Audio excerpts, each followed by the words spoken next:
everybody, this is the final Bosman coming to you from PAX in Seattle. The Penny Arcade Expo is upon us. You might be wondering why I'm not wearing my typical shirt and tie and suit, and it's because I had a whole bit planned where I was going to be cosplaying as Knack and kind of goofing around, and that didn't work out so well. I made a real bad costume. So what's happening today is I kind of had a change of heart. I want to do some good with this show. I want to do something positive with it, because a lot of game companies, small developers, pay a lot of money to be seen at PAX, and why not show them off? Why not go see them and give them some attention? So today's segment is called Short Lines. Let's get started.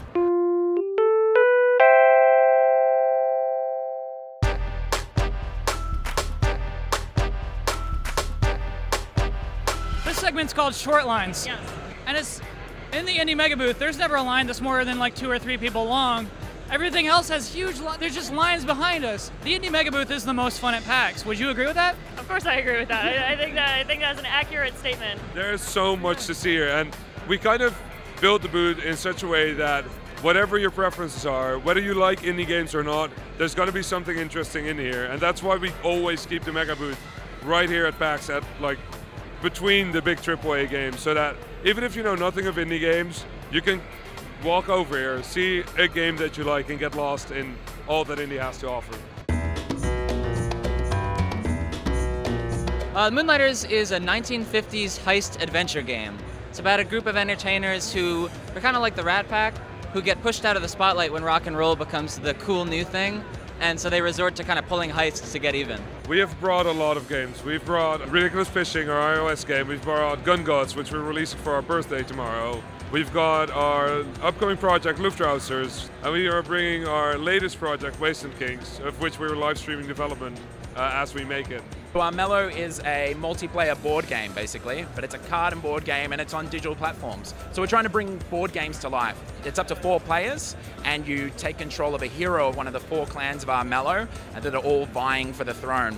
Aaron, what is Gravity Ghost? It's a physics platformer with a twist in that you can orbit all the way around little planets, like Little Prince style, and you're collecting stars and weaving your way through the galaxy. There's no killing, no dying, no way to fail, just kind of enjoying the gravity, floating around. You're trying to find your little fox friend who ran away. Dragons of Valanthia is a multiplayer shooter.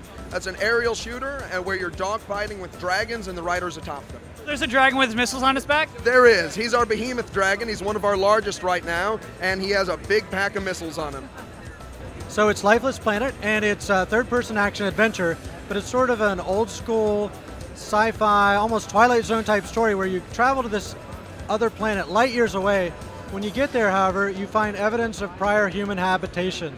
Soviet-era Russian town, abandoned, deserted. You wonder, was my mission a hoax? Adventure ensues from there. Rimmed Capsule. Will you say the name? You're better at saying it than I am.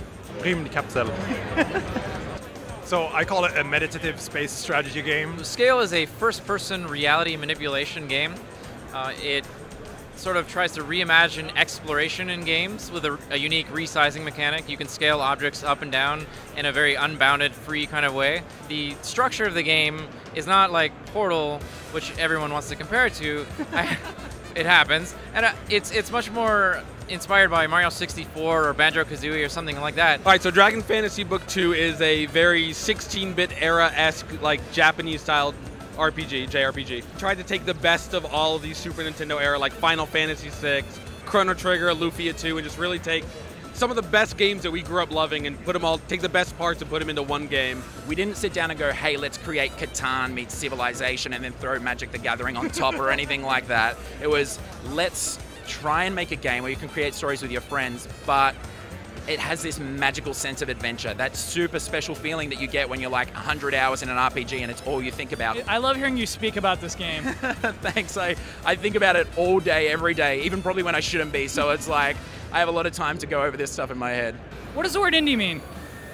So the way that we handle it on our submissions, if we say, do you consider yourself an indie developer? An indie developer is one that always wants to do their own thing. They want to make the games that they love to make, that they really just want to get out there into the marketplace.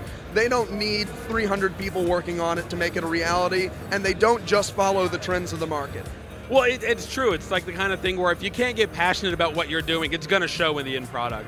And we all loved RPGs. Like, this is what we do. We love stories. We love diving into it. So let's take the best parts of games, because these are the parts we liked. Let's take out everything that we disliked. Let's make sure anything that annoyed us gets fixed, and hopefully other people will like that too. You can't really say indie is a genre or a style of game. It's more about the people that make it and their philosophy and the way they look at life and the way they don't really seem to believe in competition, but more in collaboration.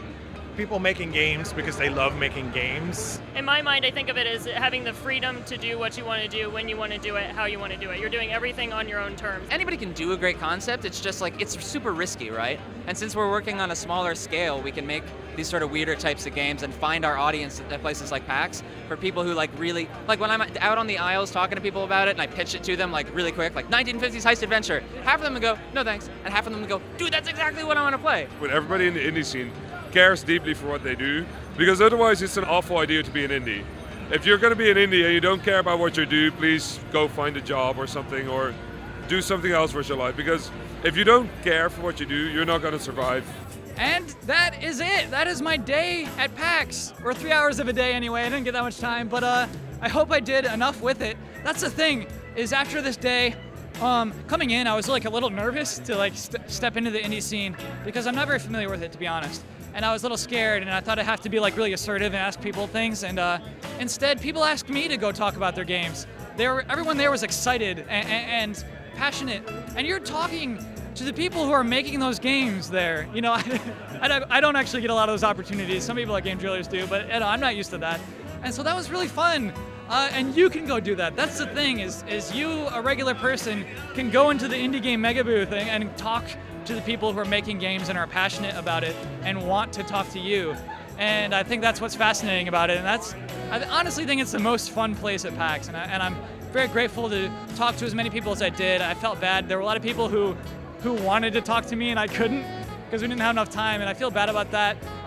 So if you're at PAX or any of the PAXs of the world, go talk to the indie game people, because they want to talk to you. Also, go play indie games, because they're great, they're fascinating, they're original and unique, and not all of our games are those things, so that was really nice to see. Anyway, that is the episode for this week. I'll be back next week. I hope to see you then. Thanks for watching.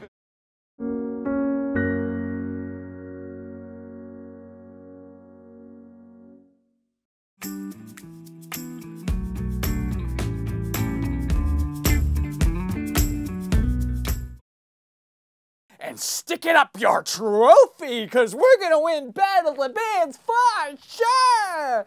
Yeah! Oh, hey son. Yeah, Dad? Is that girl still in your band?